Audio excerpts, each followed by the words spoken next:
મિત્રો સ્વાગત છે તમારું અમારી ચેનલ ગોગાની વાતોમાં। મિત્રો હિન્દુ ધર્મમાં જન્મથી મૃત્યુ સુધીના 16 સંસ્કાર છે અને તેમાંથી એક અંતિમ સંસ્કાર છે અગ્નિ સંસ્કાર, જે વ્યક્તિના મૃત્યુ પછી પરિવારના સભ્યો દ્વારા કરવામાં આવે છે। આ સંસ્કારમાં ઘણી વિશેષ વિધિઓનું પાલન કરવામાં આવે છે।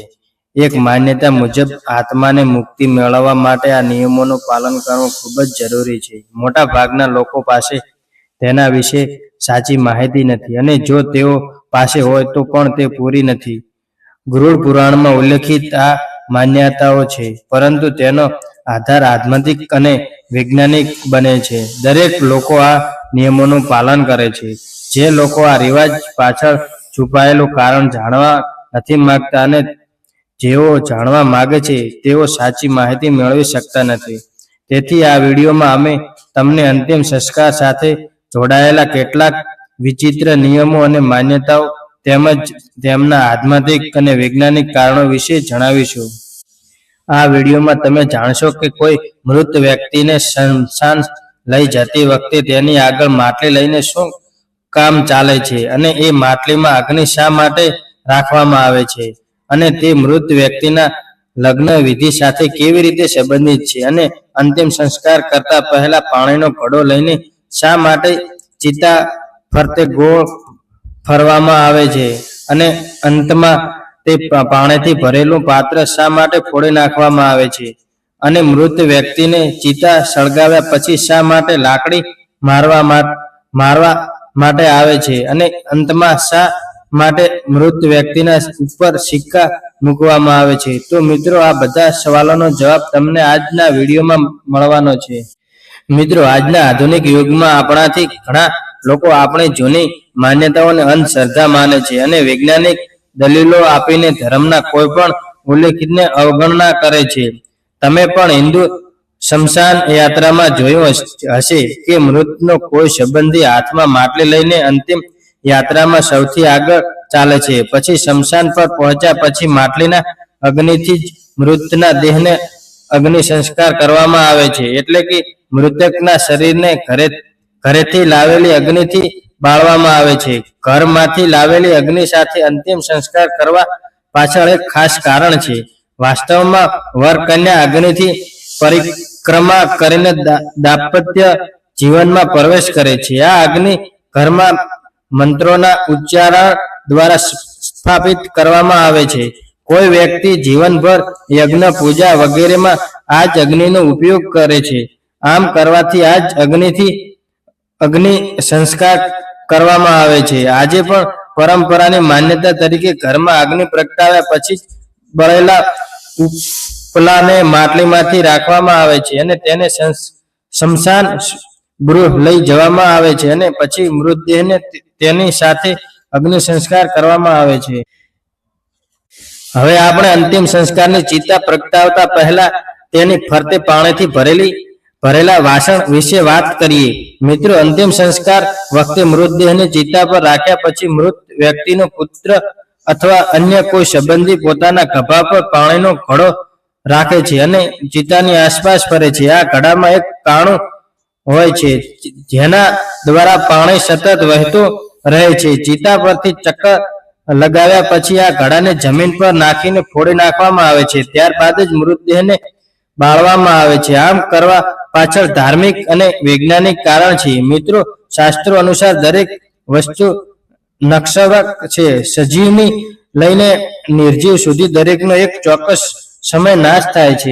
હિન્દુ ધર્મ અનુસાર જીવન એક ક્ષેત્ર સાથેના ઘડા જ ઉચ્ચ છે। જેમ ઘડામાંથી ટપકતા પાણીની જેમ મનુષ્યની ઉંમર પણ ધીમે ધીમે ઘટતી જાય છે। કોઈ જીવનું જીવન ચોક્કસ સમય સમાપ્ત થાય ત્યારે નિર્જીવ શરીરને ઘડાની માફક જમીન પર પડી જાય છે અને નાશ પામે છે। તેના પ્રતીક રૂપે જમીન પર પડવાથી ઘડો ફૂટી જાય છે। આ પ્રથા સમાજને વ્યક્તિ વિશે સંદેશો આપે છે અને મૃત આત્માને તેના સર્વજનો પ્રત્યેની લગાવ તોડી નાખે છે। મિત્રો, જો તમને એવું લાગે કે આની પાછળ માત્ર અંધશ્રદ્ધા છે તો તમને જણાવી દઈએ કે આવું બિલકુલ નથી। વાસ્તવમાં તેની પાછળ એક નક્કર વૈજ્ઞાનિક કારણ છે।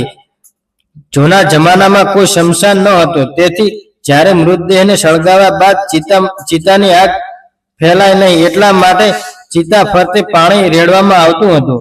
પાણીથી વાસણ ભરીને મૃતદેહની આસપાસ ફરવા પાછળનું વૈજ્ઞાનિક કારણ આ હતું. અંતિમ સંસ્કારને લગતો એક નિયમ છે જે તેનાથી પણ વધુ વિચિત્ર છે. જે અંતર્ગત જ્યારે મૃત વ્યક્તિના મૃતદેહનો અગ્નિ સંસ્કાર કરવામાં આવે છે ત્યારે આ શબ ચિતા પર સળગતો હોય ત્યારે તેના માથા પર લાકડી વડે જોરથી મારવામાં આવે છે. આ ક્રિયાને કાલક્રિયા કહેવામાં આવે છે. કાલક્રિયા જેટલી જ મહત્વપૂર્ણ છે તેટલી જ વિચિત્ર પણ છે.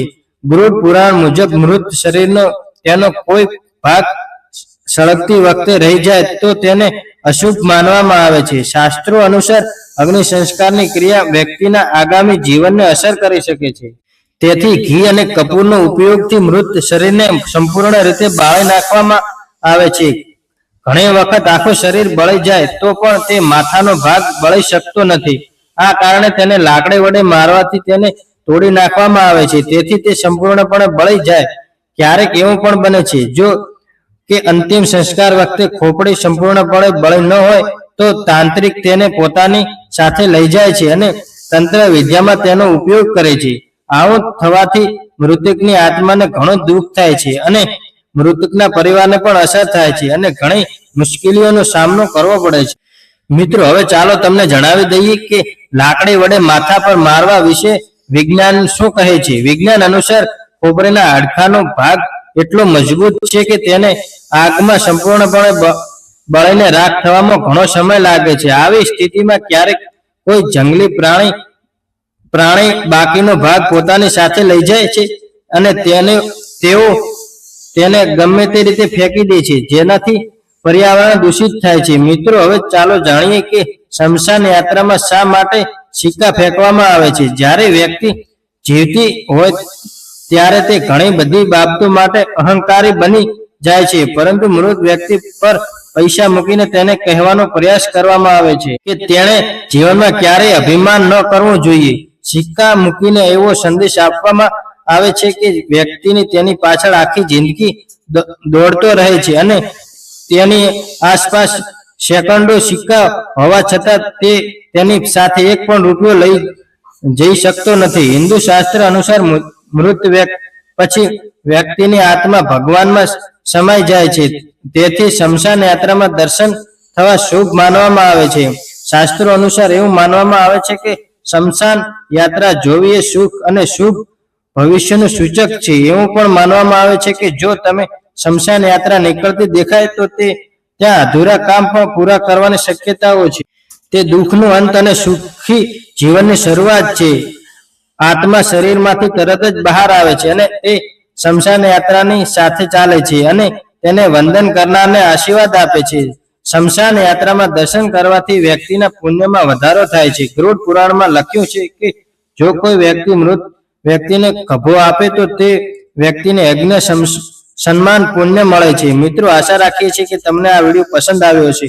મિત્રો, ગોગાની વાતો ચેનલ સબસ્ક્રાઇબ કરવાનું ભૂલશો નહીં. તમે વિડીયો પૂરો જોવા બદલ તમારો ખૂબ ખૂબ આભાર.